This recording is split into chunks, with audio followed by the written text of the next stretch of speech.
초보자분들 맨 처음에 할 거는 1년선을 기준으로 연습을 하시면 돼요. 이것저것 하지 마세요. 1년선 밑에 있다가 쳐 올리는 거를 공략하시면 돼요. 주가가 1년 동안 평균으로 움직이는 선이에요. 1년선이 행보를 하는 라인에서는 위에와 밑에 간격이 비슷해요. 매도와 매수세의 힘이 비슷하다 소리예요. 위아래가 반반으로 이렇게 움직이다가 추세가 틀리면 저점이 높아져요. 그러면서 주가는 1년선 밑에 있을 때는 작고 위에가 더 많아요. 이런 식으로. 내려갈 때는 1년선 밑에 많이 머물러요. 위에는 조금 머물고 밑에 머물고 그러면서 가속도가 붙어가지고 이런 식으로 된단 말이죠. 축소를 해보면은 이런 식으로 가는 거예요. 이런 식으로. 그러면 1년선을 한번 세팅해봐요. 224 지수 고치고 라인 설정을 까만색으로 3으로 해볼게요. 자, 이렇게 딱 하면은 여기는 박스예요. 박스인데 밑으로 내려가면서 캔들이 1년선 밑에 있는 게 많아지죠, 그죠? 그러다가 여기 되니까 반반이 되고 다시 위에 있는 게 많아지죠. 추세가 바뀐단 말이에요. 여기도 마찬가지입니다. 박스 치다가 밑에 많아지다가 반반 되고 위에 있는 게 많아진다. 이거를 잘 활용을 하면 밥그릇을 차릴 수가 있어요. 밥그릇을.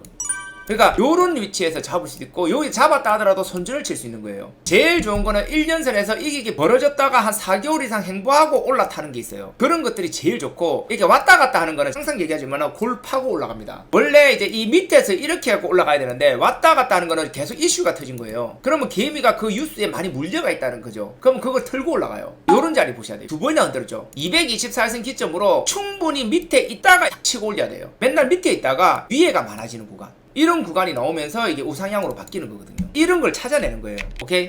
이런 거 보면 밑에 있다가 뚫고 밑에가 작고 위에가 커요. 흐름이 바뀐 게 보이죠? 급등이 나올 때 차트는 이런 전조전상들이 다 나온다는 겁니다.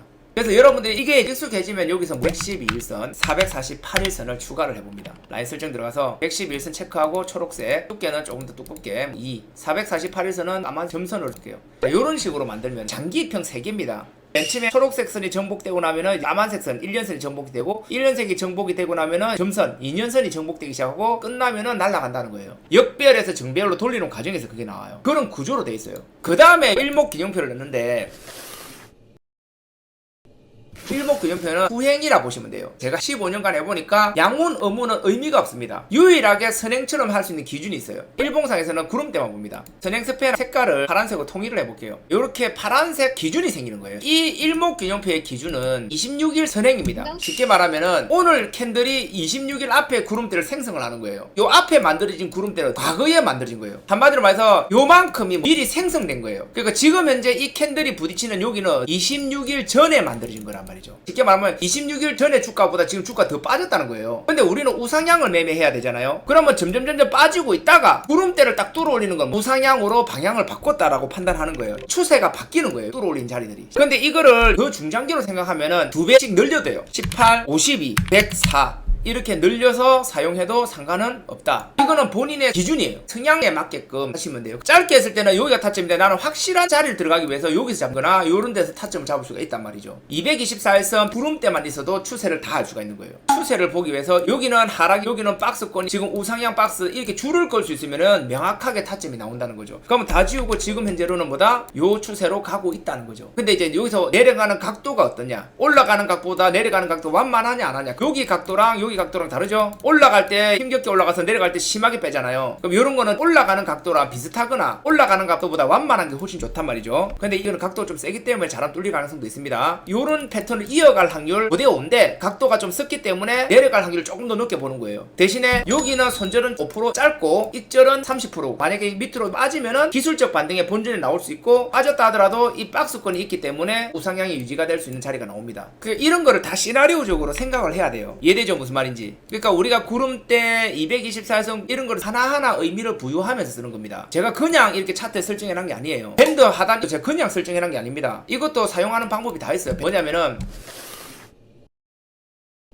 이 밴드 하단 눌림목은요 밑에 있다가 구름대 위에 올라가서 닿는 첫 번째 밴드 하단이 제일 확률이 높은데 유튜브에 제 영상 찾아보면 나옵니다. 아시겠죠? 구름대 밑에서 밴드 하단에 닿으면 더 빠져요. 줄줄 흘러내리잖아요. 봐봐. 근데 이게 구름대 뚫고 올라가서 윗부분에서 지지를 받으면 반등 나올 확률이 높은 거예요. 왜냐하면 이 구름대의 영역이 강세 약세거든요. 그러니까 강세인 구간에서 지지를 받아야 되는 거죠. 약세인 구간에서 지지를 받으면 자빠진다는 겁니다.